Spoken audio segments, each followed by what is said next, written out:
তুতে ধারাবাহিকের নতুন পর্বে দেখা যায় যে পুলিশকে সৌমিলি ও শ্রুতি বারবার বলছে তুতে কখনো এমন কাজ করতে পারে না, কিন্তু সিদ্ধার্থ জানিয়ে দিল কাজটি তুতে লাহিড়িই করেছে।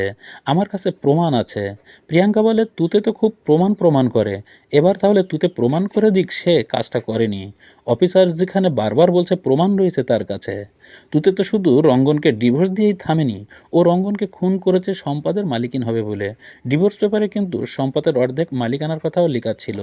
আর রঙ্গন সেটা সাইন করার পরেই রঙ্গনকে শেষ করে দেবে বলেই প্ল্যান করেছে। হ্যাঁ, আমি একদম ভুল বলছি না।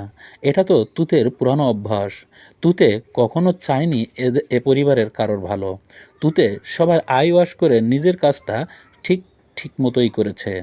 যখনই দেখলো অভিষেক আর বাড়িতে নেই, আর তখনই রঙ্গনকে সরানোর একটা পায়তারা করেছে ও, এবং ওর প্ল্যানে কিন্তু ও সফল। কথাগুলো শুনে আর মনে মনে খুশি হয় নিজেই প্রিয়াঙ্কা। কিন্তু তার সেই কথাগুলোকে গুরুত্ব দিচ্ছে কিন্তু পুলিশ অফিসার সিদ্ধার্থ। হ্যাঁ, তবে এই অতিরিক্ত বাড়াবাড়িটাও কিন্তু সিদ্ধার্থ ফলো করছে। আর রঙ্গনকে যে খুন করেছে তুতে, এই অভিযোগ বারবার করছে এবং প্রমাণ করার চেষ্টা করছে প্রিয়াঙ্কা। এবার সিদ্ধার্থ জানিয়ে দিল কিভাবে সে সকল গ্যারেজ মিস্ত্রিকে একত্রিত করে রহস্যটা জেনেছে। যাকে দিয়ে গাড়ির ব্রেক খোলা হয়েছিল, আর সেই মিস্ত্রিকেও কিন্তু তিনি আটকে রেখেছে। সে নিজেই তুতের নাম বলেছে। তাকে আমরা আটকে রেখেছি। এবার কিন্তু রাগিনী অম্বরীশ লাহিড়ী ও ঋষিকা সরাসরি তুতেকে বলে, এটা তুমি কেন করলে তুতে? তুতে বারবার বলে সব মিথ্যা, আমি এসব কিছুই করিনি মা। হ্যাঁ, প্রিয়াঙ্কা ম্যাডাম আমার বিরুদ্ধে আবার একটা ষড়যন্ত্র করছে। প্রিয়াঙ্কা বলে, তাহলে তুমি একটা সত্যি কথা অন্তত বলো, তুমি কি ডিভোর্স পেপারে সাইন করনি? তুতে বলে, হ্যাঁ করেছিলাম, ওটা করতে বাধ্য হয়েছিলাম। আর আমি তো অত পড়াশুনো জানি না ওতে কী লেখা ছিল।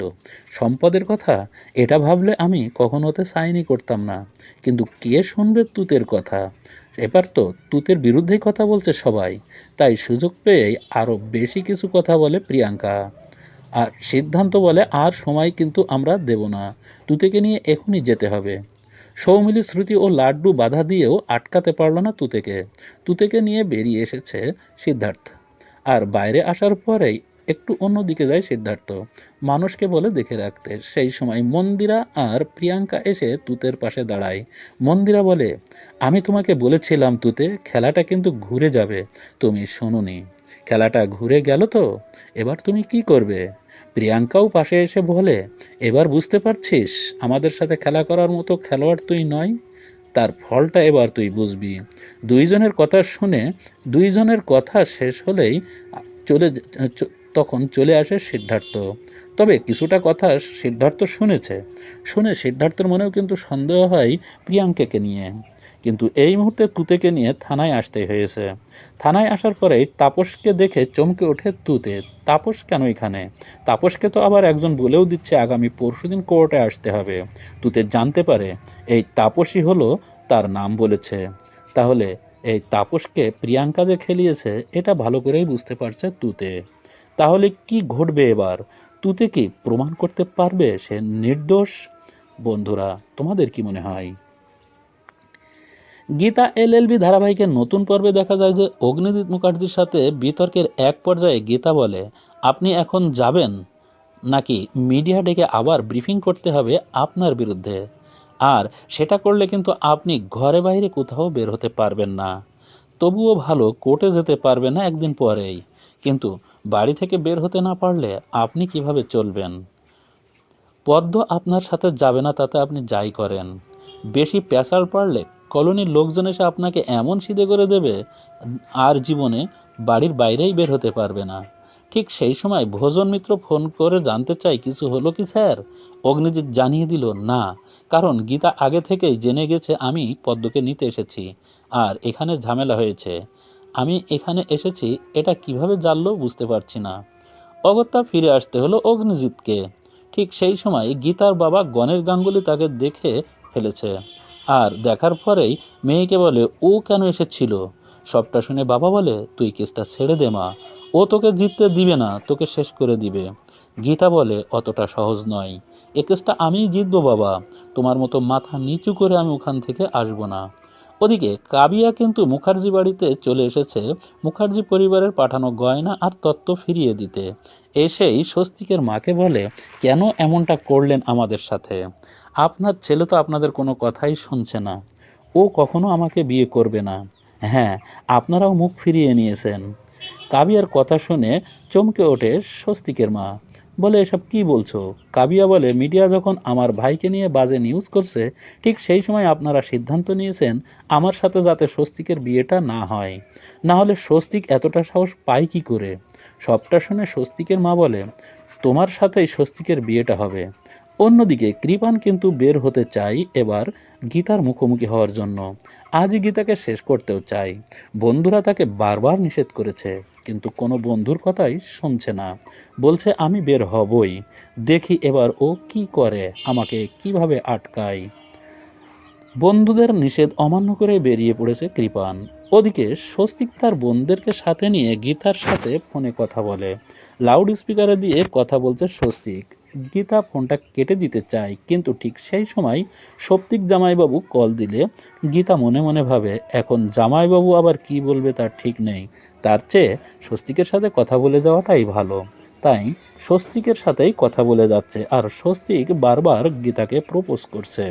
গীতা কোনো উত্তর দিচ্ছে না। স্বস্তিক বলে, তুমি কথা না বললেও তোমার সাথে যে আমি কথা বলতে পারছি এতেই আমার ভালো লাগছে। বোনেরা অপেক্ষা করছে কখন গীতা প্রপোজটা করবে, কিন্তু না, গীতা শুধু শুনেই যাচ্ছে।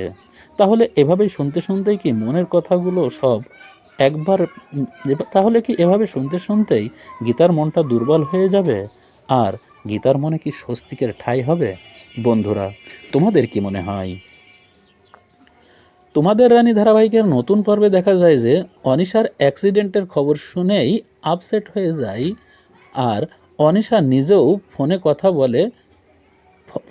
বলে বলে চাপ নিতে পারছি না। আর অনিশার কথা শুনে ছুটে আসে এবার জয়ও। অনিশাকে বলে ফোনটা ওদেরকে দে। লোকজনদেরকে বলে লোকজনদেরকে জয় বলে, আপনারা ওনাকে হাসপাতালে নিয়ে যান, আমি আসছি। সবটা শুনে রানী বলে, বাইক নয়, গাড়িতে যাবে। আর তোমার সাথে তোমার সাথে রিতম দাদাও যাবে। একা একা তোমাকে যেতে দেব না। আর তাই তো রিতমকে সাথে নিয়েই চলে এসেছে জয়। তার আগেই অন্য একজন ডাক্তার দেখেছে সব কিছুই, আর দেখে শুনে দেখেছে সব কিছুই ঠিক আছে, একটু চোট পেয়েছে মাত্র। অনিশা ডাক্তারকে বলে, আপনারা চলে যান, জয় চলে এসেছে। জয় বলে, কি ব্যাপার, তুই নার্সিং হোমে এসেছিস, হাসপাতালে নয়? আর তখনই অনিশা বলে, কেন বলো তো, এখানে তো আমাদের নিজেদের নার্সিং হোম, এখানে থাকলে সমস্যা কি? আর তখনই জয় বলে, না, উনি তোকে তোকে দেখছে দেখুক, আর আমি মিস্টার গুপ্তকে ফোন করে দিয়েছি আসার সময়। কথাটা শুনেই চমকে ওঠে এবার অনিশা। আর ততক্ষণে উনিও চলে আসছেন, কিন্তু তুই ওনাকে ফোন কেন করলি না? ওনার আগে আমাকে কেন ফোন করলি? অনিশা বলে, তোকে ভালোবাসি বলেই। আর রিতম কথাটা শুনে অস্থির হয়ে যায়। খুব বেশি কথা বলছে অনিশা, কিন্তু খুব খুশি অনিশা। বাড়িতে পিঙ্কি বৌদি এমন সব কথা বলছে, রানী বলতে বাধ্য হলো, কেন এতটা ওভার রিয়েক্ট করছো? অনিশার কিছু হয়নি, ওদের নার্সিংহোমে আছে, তেমন কিছু হয়নি, রিতমদা ফোন করে জানিয়েছে। শুক্লা বলে, অনেক হয়েছে, এবার যাও ঘুমাও, রাত জাগতে হবে না তোমাকে। আর কাল একবার ডক্টর ভূমিকে দেখতে আসতে বলবে। ওদিকে গুপ্তা এসে বলে, তোমাকে বলেছি রাতের বেলা ড্রাইভ করবে না, শোনো না আমার কথা বেবি। জয় বলে, স্যার, ওর মারাত্মক কিছু হয়নি। কথাটা শুনেই নাটক শুরু করে দেয়, আর এমন ভাব করে যাতে ওর অনেক কিছু হয়েছে। ঘাবড়ে যায় গুপ্তা। জয় এবং ডাক্তার দুজনেই বলে, সমস্যা নেই, বাড়িতে যেতেই পারি এবার আমরা। কিন্তু অনিশা এমন সব কথা বলে, গুপ্তা বলে, আজ রাতে আমার ফ্লাইট আজ রাতে আমার ফ্লাইট আছে, তাই আমি চাচ্ছি জয় আজকে এখানে থাক, আমি জয়কে বিশ্বাস করি, তাই আজ রাতটা প্লিজ তুমি ওর সাথে থাকবে জয়। জয় বলে, ওকে তো অন্য ডাক্তার দেখছে। গুপ্তা বলে, আমি তোমাকে ভরসা করি। অগত্যা জয়কে থেকে যেতে হয়। খুব খুশি অনিশা, মনে মনে বলে, বড়দিনের রাতটা তাহলে আমিই তোর সাথে থাকবো। হ্যাঁ, তোকে আর রানীর সাথে কাটাতে হবে না আজকে। রিতমকে জয় বলে, তুই চলে যা, আমি পরে আসছি। ওদিকে ভূমির সাথে ফোনে কথা বলে রানী, আর এটাও জানতে পারে যে কালকে আসতে হবে। ভূমি বলে, হ্যাঁ আমি কাল আসব। কথা শেষ হলে নিজের মেয়ের সব কথা মনে পড়ে ভূমির। কাঁদতে থাকে সে। নিজের মেয়েটা কি বেয়াড়াই না হয়ে পড়েছিল। তাই রানীর কথাটাও মনে পড়ছে এখন তার মেয়েটা যদি রানীর মতো হতো। ততক্ষণে রিতম বাড়িতে পৌঁছে গেছে, কিন্তু জয় আসেনি শুনে হতাশ রানী। তাহলে কি জয় বাড়িতে ফেরেনি শুনে এই রাতেই নার্সিংহোমে চলে আসবে রানী? বন্ধুরা, তোমাদের কি মনে হয়? অনুরাগের ছোঁয়া ধারাবাহিকের নতুন পর্বে দেখা যায় যে লাইট নিভিয়ে বসে থাকে সূর্য। কিছুই ভালো লাগছে না তার। এমন সময় মিশকা এসে লাইট জ্বালিয়ে দিলে রেগে যায় সূর্য। মিশকা বলে, রেগে যাচ্ছিস কেন? অন্ধকারে থাকলেই যদি জীবনের আলোটা সব নিভে যেত, তাহলে অনেকের অনেক কিছুই হতো। আগে তো জীবনের আলোটা জ্বালাতে হবে। এই দেখ তোর দীপার সাথে অর্জুনের কিসের সম্পর্ক। তুই তো আর প্রমাণ ছাড়া কিছুই বিশ্বাস করিস না।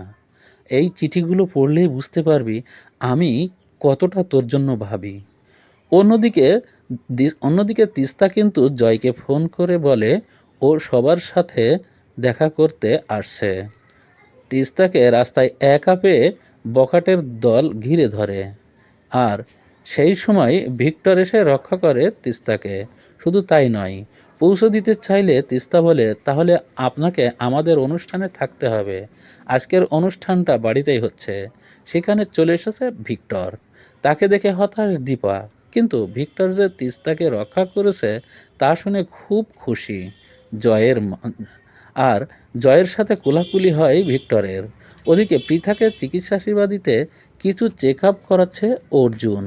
সমুও রয়েছে। এদিকে দীপা জানতে চায় ভিক্টরের সাথে তিস্তার দেখা কি করে হলো। নিশ্চয় এটা কোইন্সিডেন্স। ভিক্টর বলে, কোইন্সিডেন্স?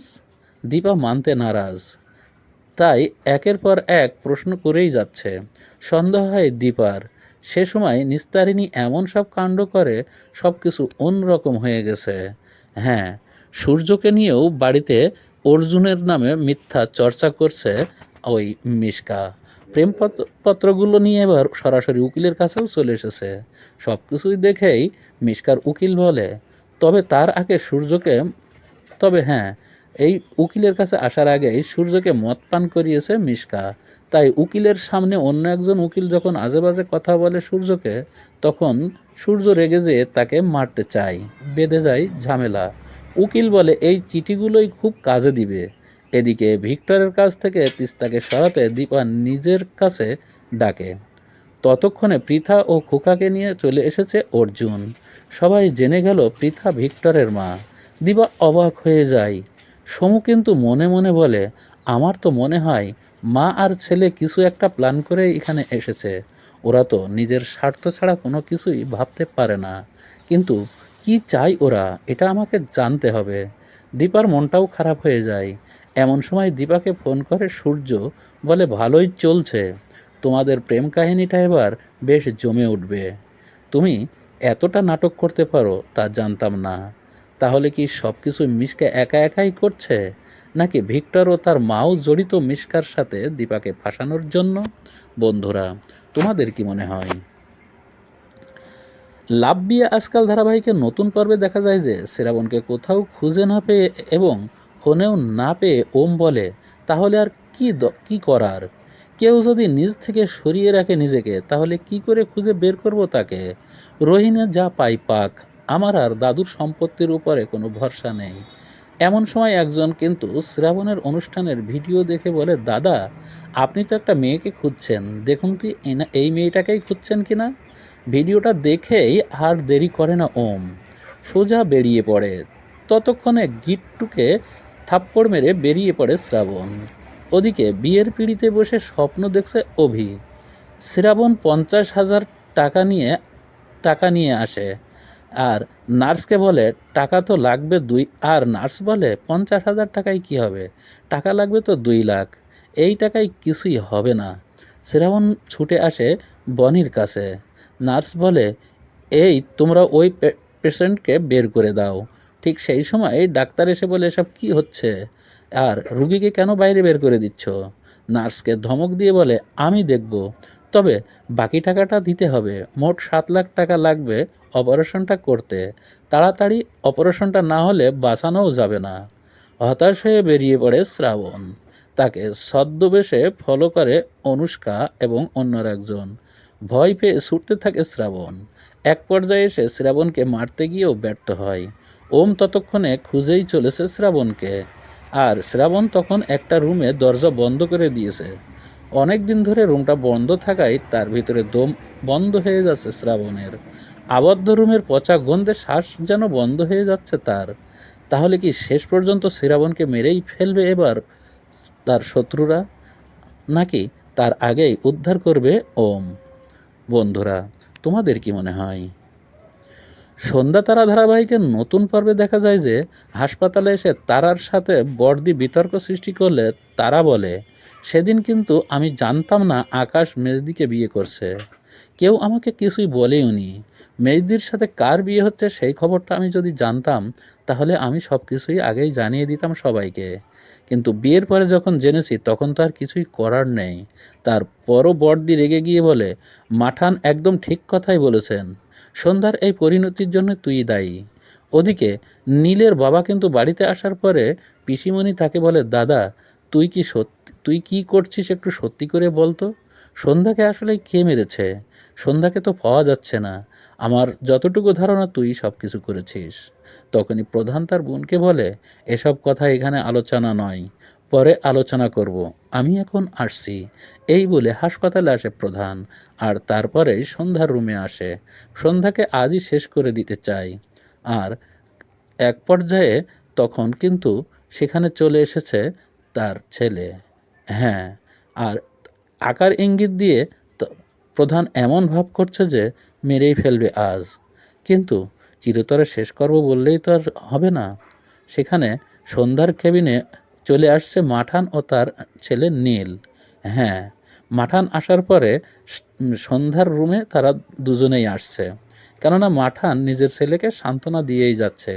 ঠিক সেই সময় ডাক্তার এসে জানিয়ে দিল সন্ধ্যার অবস্থা কিছুটা হলেও ভালো। শুনেই নীল ছুটে আসে। ততক্ষণে বাবা বুঝতে পেরেছে কেউ আসছে, তাই সন্ধ্যাকে আর মারতে পারলেন না, তিনি বেরিয়ে আসেন। নীলের সাথে দেখা হলে বলে, আমিও এসেছি বৌমাকে দেখতে, তবে কোথায় আছে এটা তো এখনও জানি না। তারপর দিন দেখা যায় সন্ধ্যার রুমে নীল একা। তারপরে একে একে সবাই চলে এসেছে। হ্যাঁ, সন্ধ্যার জ্ঞান ফিরেছে, কিন্তু জ্ঞান ফিরলে কি হবে, স্মৃতি হারিয়ে ফেলেছে, এমনকি নীলকেও চিনতে পারছে না। তাহলে কি সত্যি সত্যি স্মৃতি হারিয়েছে সন্ধ্যা, নাকি স্মৃতি হারানোর নাটক করছে? বন্ধুরা, তোমাদের কি মনে হয়? ইচ্ছে পুতুল ধারাবাহিকের নতুন পর্বে দেখা যায় যে মেঘকে ভালো করে দেখে অবাক হয়ে যায় ডক্টর। বড় একজন ডক্টরকেও আনা হয়েছে।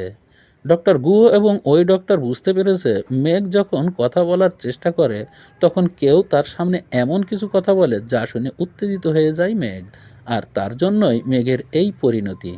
বাইরে জিষ্ণুর কাছ থেকে নীল কিন্তু ইনফরমেশন নিতে থাকে। অন্যদিকে বাবি কিন্তু ময়ূরীকে নিয়ে সন্দেহ করেছে। মধুমিতাকে বলে, এমন কি হয়েছিল যে মেঘের এই অবস্থা হলো? ঠিক সেই সময় ডক্টর গুহ এসে বলে, আই অ্যাম সরি। কথাটা শুনেই চমকে ওঠে অনিন্দবাবু ও মধুমিতা। ডক্টর বলে, আসলে মেঘের সামনে এমন কিছু কথা হয় যা শুনে ও কিছু বলতে না পারলেও সহ্য করতে পারেনি, আর তাই তো মেঘ কোমায় চলে গেছে। কয়েক মাস লাগতে পারে, আবার কয়েক দিনের মধ্যেও কোমা থেকে স্বাভাবিক হতে পারে। তারপর দেখা যায় বাবা এসে মেঘের পাশে বসে কাঁদে।